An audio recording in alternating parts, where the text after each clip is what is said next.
John, if you don't expect to play at PJ tonight, is that a little bit more of what you've been expecting and wanting to see from him? Yeah, he and Hami both. I mean, I just so you understand, I've got to figure both of those guys out. And I know how talented both of them are. But I've got to put them in positions where they can be efficient and not turn the ball over, make shots, make plays. And I got to help them. If you're coaching freshmen and you just think, well, they should just figure it out, that's not fair. It's not fair to the kids. So I think with each game, you see I'm starting to figure out Kevin, putting him in spots where he can make baskets. And, I still want us to run. I'm all over Quad A. I told him after the game, who am I on the most? Quad A. I'm trying to get him to play a way that he's not playing yet.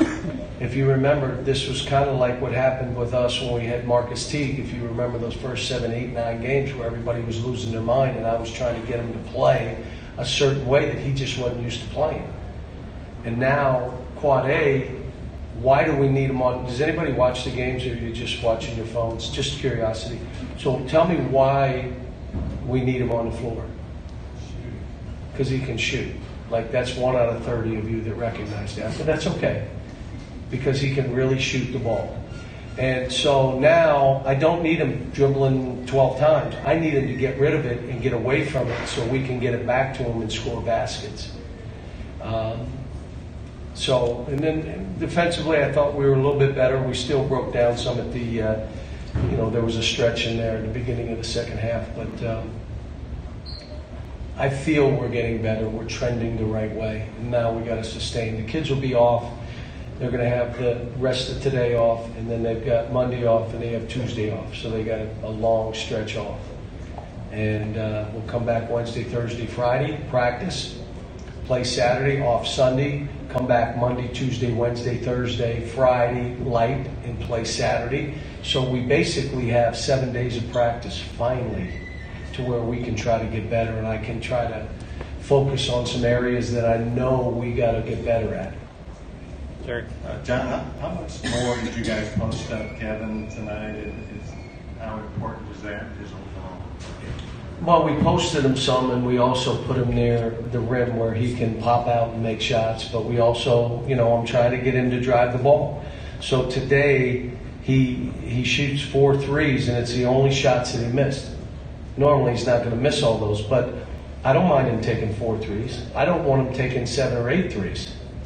Quad A goes 2 for 3. He probably should have shot 5 or 6. He's the one guy that I would say, and you would say, let him shoot more threes. And I'm telling him to. I liked that Shea hit a shot. Wenyon made one and missed one I thought he would make later. But, when someone said, well, you're not taking a whole lot of threes, well, when you shoot 66% like we did, and you're getting it around the goal, and you're shooting at that high a percentage, if you're going to shoot a bunch of threes, you're going to have to shoot 40%, 41. There are not many teams doing it. So we'll figure out. I'd like to get about 15 to 18 threes a game up. Some games a little less, maybe some a little bit more, but not much more with this team. It was better. Sean, this seems like a really exciting team. Again, attendance is down and rough this year. There were a lot of empty seats tonight. I was just curious as to what your take on that was. Sunday at 6, TV. This is a fun team to watch, and I think they'll come here. And you know what? Our attendance is down, and it's really sad because we're number 1 in the country in attendance. And we're number 1 in the country in attendance. It's kind of like you guys saying to me, Cat, we only won by 22. Can you tell me what's wrong with the Cats? I think people will jump in and do it. And some of it is students. Sunday night I'm not, a large students, and I think they're trying to do something with some of the student tickets. But I get it. There's some games I don't feel like coming. I got to come here anyway. Jeez.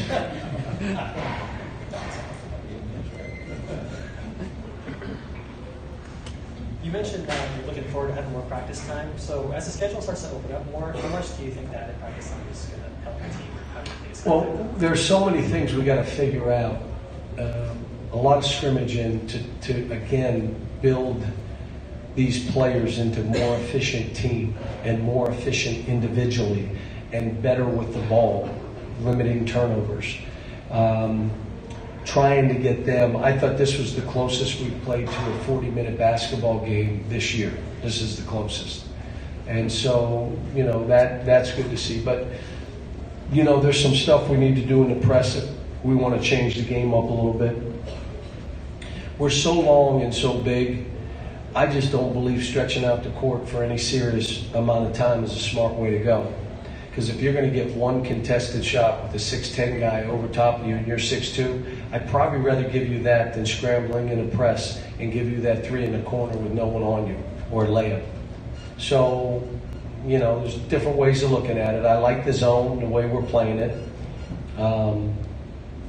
But again, today we did anybody watch the game, by the way? What did we do defensively in the second half a little bit? Not playing zone, in or man-to-man.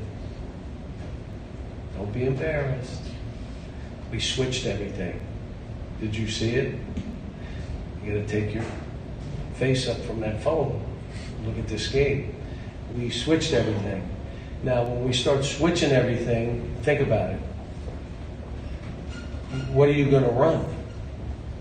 Now, I told them after the game, the reason we haven't worked on that is because I need them to learn to play half-court defense and know how to crack down and scramble and rotate to a teammate, how to help the helper, which we didn't do again today. All those kind of things. But, again, you think about us at this size. Denny Crum used to do it. You remember Denny's team? He had big guards, and they switched everything. They won national titles switching everything. Took you right out of your offense. Now you're playing man-to-man, right? No, you're not. You're playing one-on-one. So we did some of that. We can work on all that. We can work on trapping the post-trapping, pick and rolls. We can do some different things in a zone press that try to change up the game, keep people up. This has been a grind. We've had how many games? We've had 7 games. In how many days? 16. 16 days? And all freshmen, youngest team maybe in the history of college basketball. I know the last 11 years it's the youngest team. But I tell you this, it may be the youngest team to ever try to do anything special. Over on the right. Coach, you know what it's like to rebuild a program. 2 years ago, UIC had 5 wins. Last year, they were the youngest team in the country. They had 17 wins. I would imagine you think Steve McLean's got this going in the right direction, right? Yeah, and Steve and I have known each other for a long time. Matter of fact, Tony Barbee worked for Steve. And matter of fact, the staff I hired at Memphis, it was his staff that was at Wyoming that I brought to Memphis. So I've known Steve and respected him for a long time. The hardest thing for young guys, which I can see he's going through, it starts with defense. All the other stuff aside, you got to guard. If we guard, we got a chance to win every game. That's a talented team. Their guards are talented. They're big guys. They've got size. But getting them together, that's the challenge we all have. He and I talked before the game.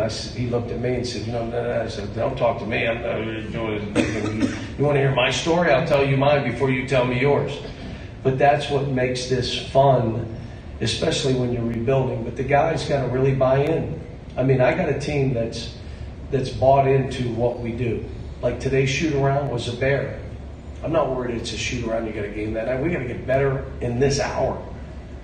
We got to use this hour to improve ourselves. You're not trying to just go through the motions. But he's got a good team. That's a good team. Good drivers. The point guard got hurt. What happened to him? Number 4. He didn't play in the second half. He was limping. I don't know if he got hurt. That he's really good, by the way. And then quick follow-up. Your thoughts on Dixon, number 10? No, he's really good. I mean, he gets downhill and he can move the ball. He's 6'7". He's long. I told Steve, we played as good. Would you say that's our best game? That's the best we played. So you could say, oh, you're beating by, let me tell you something. That's by far the best we played. We were efficient. We passed the ball. We made shots. We took one bad shot. Kevin Knox took one in the first half, just like a step back with him and another guy. Short of that, I don't think we took a bad shot. They were all good shots. They didn't all go, but they were good shots. So, but he's again. They got good players, and they'll get it together. Steve's done it before. Terry on the left. John, just a review. What was your thinking on not playing in the PK8? Just too much for a young team? Yeah.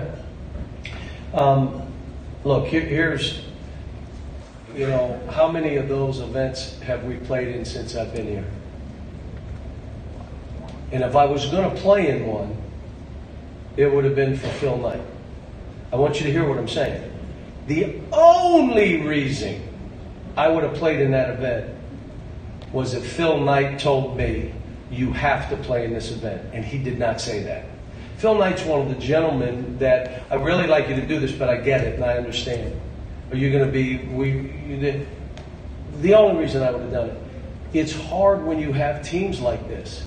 I mean, you've got teams that are now 1-2 and 0-3, and they're young teams, and guess what? They're rattled right now. Teams are rattled. If we had played a tougher schedule, Vermont was tough enough for us. So was Utah Valley, am I right? Were we down 9 to Utah Valley? Then we go and we're looking at teams that we can beat these guys. Really? East Tennessee State, it's tied? I mean, this team is growing, and I got to be fair for them. Look, if I'm just worried about, let's just keep putting this program out here, it isn't about the program, it's about the kids in the program. If I have a veteran team coming back and I know it, I'll go in one of those events. It'll be close to here. It ain't going to be a 19-hour flight. That ain't happening. I don't like to fly that long. I got a bad back. That is about me. But the reality of it is, if I have that kind of team and we should play in that kind of event, we do it. It's just this team wasn't, we're not ready for that. Now, by the end of the year, I hope we are. But we're not ready right now. Last one with Daryl. Now, I'm paraphrasing here a little bit. I heard you tell the bench one time we're never going to be a team until everyone does what is best for the team or something like that. I just wonder what you meant. Well, it's what does the team need me to do? Then I'm going to do that. What do I want to do? Sometimes it matches, sometimes it doesn't. If I'm asking a player to do something and play a certain way, it's for his benefit too. I'm not going to ask a kid to do something that's not going to benefit the young man. You guys know me, ladies, you know me well enough, I wouldn't do it. Most of my stuff is be more efficient, play faster, give the ball up sooner, straight line instead of mess with the ball. But I like to mess with the ball. Stop messing with the ball. Until we're all doing what the team needs us to do, it's hard to get somewhere. I thought we made great strides today. I really did. And, it's a good, going into a little break, we all need a break. I need a break. So going into a little break, I'll probably do a little recruiting here in the next couple days. But they don't need to see me. And I'm kind of happy I'm not seeing them. How about that?